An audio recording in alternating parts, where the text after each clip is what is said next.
வி.எஸ். ராமன், நீங்கள் எப்படி பார்க்கிறீர்கள் இந்த தாவேக திமுக அதிமுக? தாவேக திமுக பிரதானப்பட்டு நிற்கிறது, அதிமுக எங்கே நிற்கிறது?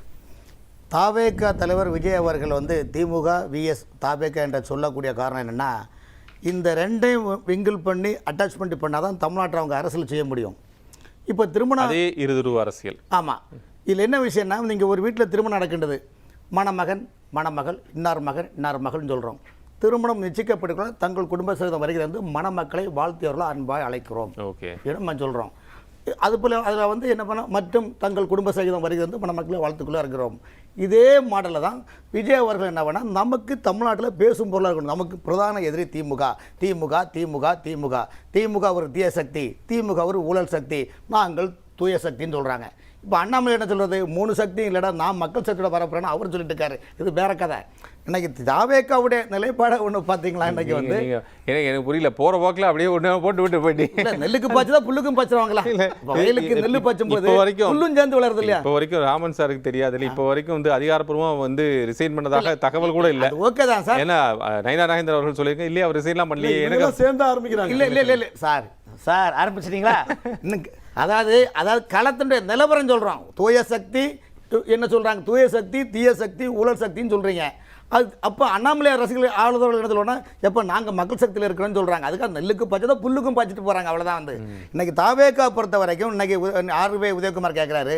ஆனால் அவர் அப்படி கேட்க வேண்டிய அவசியம் கிடையாது. காரணம், ஒரு ஆண்ட கட்சி, அரை நூற்றாண்டு காலம் பயணம் செய்த கட்சி, அந்த கட்சி இன்றைக்கி நேற்றுக்கு வந்த ஒரு ஆளுங்கட்சியை போய் தாவேக்கா முதல்ல என்ன நீங்கள் ஏன் போட்டலை, என்ன ஏன் சொல்லலை, என்னை இவ்வளோ கேவலப்படுத்துறீங்களான்னு சொல்ல வேண்டிய அவசியம் கிடையாது. காரணம் என்றால் அதிமுகவை தாவேக்கா ஏன் மைனஸான பார்வைன்னா, இந்த கட்சியிலேருந்து தான் அவங்களை எம்எல்ஏல கூப்பிட்றாங்க.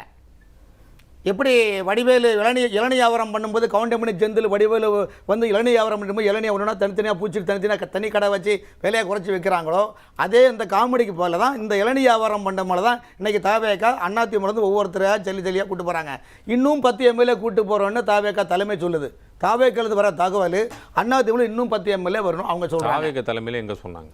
உள்ள இருக்குது சார். உள்ள தாவேக்கா தலைமையின் உள் இருக்கக்கூடிய ரகசிய திட்டத்தில் அதிமுகவிலிருந்து மேலும் 10 எம்எல்ஏ அழைத்து கொண்டு வருவோம் சொல்றாங்க. இன்னும் நிறைய ரகசியம் சொல்லுங்க மக்களுக்கு. இல்லை சார், நம்ம வியூவர்ஸ்க்கு புதிய தகவலாக முழுசும் நினைச்சாச்சு. நீ முக்காடு எதுக்கு சார் போறீங்க சொல்லுங்க, ரகசியம் சொல்றீங்க நிறைய. ஆமா சார், 108 சீட்ல 2 சீட்டு தள்ளிப்படி 106 சீட் இருக்குது. இன்னைக்கு திமுக கஷ்டப்பட்டு கூட்டணியில் சேர்த்து அந்த எம்எல்ஏக்களே அவர்களை வச்சு அதிமுக தாவேக்கா ஆட்சி அமைக்குது. அதுவே இன்னைக்கு எவ்வளவு பெரிய விமர்சனத்துக்குள்ளப்பட்டு வருகின்றது. இந்த விமர்சனம் அதில் இதெல்லாம் ஒரு வேலையா எங்க சொல்லுங்க? ஏங்க ஆட்சி அமைக்கிறதுக்கு உழைச்சவங்க ஒருத்தங்க அறுவடை பண்றது ஒருத்தர்னா என்னங்க அர்த்தம் இருக்கு சொல்லுங்க? நீங்க ஆட்சி அமைக்க முடியல சார். அதாவது ஒரு விஷயம் சார், யாரா ஒருத்தர் ஆட்சி ஒரு விஷயம் சார், நான் என்ன கேட்கிறேன், ஆட்சி அமைப்பதற்கு அதிகாரப்பூர்வ வாய்ப்புகள் இதெல்லாம், கவர்னன்ஸ்ல இருக்கக்கூடிய வாய்ப்புகள் இதெல்லாம், இதுல அரசியல் நடைமுறையில் மாற்று நடைமுறைகள் ஏதாவது நீங்க இருந்தா இதெல்லாம் பண்ணிட்டாங்க நீங்க சொன்னீங்கன்னா சரியா இருக்கும். இதுல என்ன மாற்று நடைமுறை? இவ்வளவு வெற்றி பெற்ற காரணம் என்ன சொல்லுங்க. பேரன் பேத்திகள் குழந்தைகள் இவங்கெல்லாம் ப்ரெஷர் கொடுத்து அம்மா படத்தில் அப்பா பிசுலுக்கு போட்டிலாம் சாப்பிட மாட்டேன்னு சொல்லி அந்த குழந்தைகளை மனசில் எப்படி தான் பண்ணியிருக்காங்க. பார்வைப்பட்டால் போதும் நம் பாவம் யாவும் போகும், கைகள் பட்டால் போதும் உன் கவலைகள் யாவும் போகுண்டு மண்ணுலகில் இன்று தேவன் இறங்கி வருகிறார், நல்ல மனிதர் வடிவில் குழந்தை வடிவமாக இருக்கிறார் என்று மக்கள் ஏதோ விஜயை பார்த்தது போலையும் உடனே கீவிலிருந்து ஓட்டு போட்டது போலையும் அந்த மாதிரி இன்னைக்கு தமிழ்நாட்டினுடைய திமுக அதிமுக என்ற நிலைப்பாடு மட்டுமல்ல, பாஜக தலைவர்களாக பார்த்தீங்கன்னா கேபி சுந்தரமா சொல்லுவாங்க, ஊருக்கு கதை சொல்வோர் உள்ளத்தை வதை செய்வார் சீர்பெரும். பதில் சொன்னீங்களா? என்ன சார் நான் கேட்டது என்னது என்ன சார்? நீங்க திரும்ப சொன்னா என்ன சார் தாவேக்காவுடைய இன்னைக்கு பாத்தீங்களா? நீங்க என்ன சொன்னீங்க, அவங்க கிட்ட எல்லாம் போய் கேட்டு இதெல்லாம் இப்படி எல்லாம் ஆட்சி அமைக்கணுமான்னு நீங்க கேட்கலாம். நான் என்ன கேட்கிறேன், அப்படி என்ன சட்ட திட்டத்தில் இல்லாத ஒரு விஷயத்தை அவர்கள் செய்திருக்கிறார்கள்? அவர்களுக்கு ஆரம்ப ஸ்டேஜிலே அவங்க என்ன பண்ணா காங்கிரஸை இழுத்தாச்சு. இன்னும் மெஜாரிட்டி ஆட்சி பண்ணி திமுக காங்கிரஸ் இழுக்கல, அவங்களாவே ஆதரவு கொடுத்துருக்காங்க சார். அப்போ அவங்க அந்த விசுவாசத்துக்காக தான் இப்போ மேல் சபை எம்பி கொடுத்துருக்காங்க பார்த்தீங்களா? இப்போ ஏதாவது ஒன்று சரியா இருக்கணும், ஒன்று நீங்கள் சொல்கிற சரியா இருக்கணும், இல்லை நான் சொல்கிற சரியா. ஆமாம் சார், தேர்தலுக்கு முன்னால் அந்த முத்துக்காலத்து மாதிரி உனக்கு ஒரு ஓட்டு அவருக்கு ஒரு ஓட்டுன்னு சொன்ன மாதிரி தேர்தலுக்கு முன்னால் ஒரு 20 சீட்டும் அப்புறம் ஒரு எம்பியா, தேர்தல் முடிஞ்ச பிறகு கள்ள கூட்டணிக்கால அங்கே போய் ஆட்சி மந்திரி சபை வாங்கிறதுக்காக இங்கே ஒரு எம்பியா. அப்போ இதில் என்ன அர்த்தம், என்ன லாஜிக் இருக்குது சொல்லுங்கள்? தாவேக்கா பொறுத்த வரைக்கும் பொறுப்பு சார். இன்னைக்கு அவங்க என்ன நினைக்கிறாங்கன்னா, ஆட்சியை ரன் பண்ணணும், மத்தியில் பாஜக அரசை எந்த விமர்சனமும் பண்ணக்கூடாது. நம்மளும் அப்படியே ஆடு மேய்ச்சது போல ஆச்சு. அண்ணனுக்கு பொண்ணு பத்த பிரச்சனை மதுரை பழமொழி மாதிரி அப்படியே லாபி பண்ணி அப்படின்னா தமிழ்நாட்டு மக்களுடைய நிலைப்பாடு என்ன, தமிழகத்தினுடைய கள நிலவரம் என்ன, இதெல்லாம் அவங்களுக்கு ஏன்னு கேட்டிங்கன்னா இன்னைக்கு உள்ள கள நிலவரத்தில் அவங்ககிட்ட எந்த டேட்டாவும் கிடையாது. இபியிலே 18 ஹார்ட் டிஸ்கை காணல சார். தமிழ்நாடு எலக்ட்ரிசிட்டி போர்டில் இன்றைக்கி இந்த ஆட்சியில் 18 ரகசியத்தவன அந்த கொள்முதல் செய்தது பட்டுவாடா பண்ணக்கூடிய 18 ஹார்ட் டிஸ்கை காணவில்லை. இன்னும் எவ்வளவோ பொருட்கள் காணாமல் சூழ்நிலை இருக்கும். இவங்களால டேட்டா கொடுக்க முடியாது சார். தாவேக்கு ஆட்சினால் கண்டிப்பாக டேட்டா கொடுக்க முடியாது. காரணம் என்றால் அவர்கள் வந்த சில தலைவருடைய கண்ணோட்டம் என்பது வேறு. இந்த தமிழ்நாட்டு மக்கள் விஜய் ஏதோ புரட்சி செய்வார், ஒரு நடிகர் என்ற நிலைப்பாடு வேறு.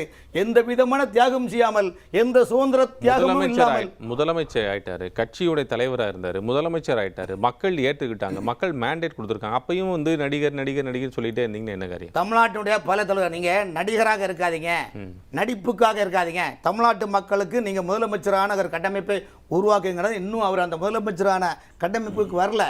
அதனாலதான் எல்லாரும் சொல்றாங்க, பண்ணன்னு சொல்றாங்க, அண்ணன் எல்லாருக்குமே அந்த பக்குவத்தை வாருங்கன்னு சொல்றோம். பக்குவத்தை வர வைங்கன்னு சொல்றோம். நீங்க அரை நூற்றாண்டு பின்னாடி இருக்கிறீர்கள். அவங்க எல்லாம் வந்து இப்ப இருக்கக்கூடிய ஜென்சி கிட்ஸுக்கு இருக்கிறாங்க சார். இப்போ அவர் வந்து விவசாயம் செய்யாம சாப்பிட முடியும். திரு ஜவஹர் அலி சொன்ன போல பேச வார்த்தைகள் வந்து இந்த காலத்தில் இருக்கக்கூடிய ஜென்சி தலைமுறையினருக்கு ஏற்ற போல இருக்கிறதுங்கிறதா சொல்றாங்க. அதுக்காக வந்து அவர்கள் விவசாயத்தை மதிக்காம இருக்கிறார்களா, இல்லை இவர்களை மதிக்காம இருக்கு? எல்லாரையும் மதிக்கத்தானே செய்கிறாங்க. இல்லை, அதுக்கான மதிப்பு மரியாதை கொடுக்கத்தானே படுகிறது சார். கட்டமைப்பு என்பது மதிப்பு என்பது இது வந்து நடிப்பு. அரசியல் ஆட்சி நிர்வாகம் என்பது நடிப்பு அல்ல. நீங்கள் சொல்கிறீங்க இந்த ஆட்சிக்கு அவப்பெயர் ஏற்படுது, அரசியல் ஆட்சிக்கு அரசியல் ஏற்படுத்து பிரச்சனை ஏற்படுத்து அரசு துறை அதிகாரிகள். அண்ணன் சொன்னார் பிறகு கோவிந்தராஜ் ஆட்சி மாறியது, ஆனால் காட்சி மாறவில்லை, சிஸ்டம் மாறவில்லை. சிஸ்டத்துக்குள் பல ஓட்டைகள் உள்ளன. என்ன நடவடிக்கை எடுத்தீங்க? என்ன மாற்றத்தை கொண்டு உங்களால் ஊழலை ஒழிக்க முடிஞ்சுதா? ஊழலை ஒழிப்பேன், தூய சக்தி முழுக்க முழுக்க ஊழல் சக்திகளுடைய நிர்வாகம் உள்ள நடந்துட்டு இருக்குது. எவ்வளோ தெரியுமா? வந்து அங்கே யார் யார் ஆப்ரேட் பண்ணுவாங்க தெரியுமா சொன்னால் நீங்கள் வாய்ப்பு தர மாட்டீங்க. அதான் நாங்கள் சொல்லலை. இல்லை, நீங்கள் உங்களுக்கு இவ்வளோ தகவல் தெரியுது.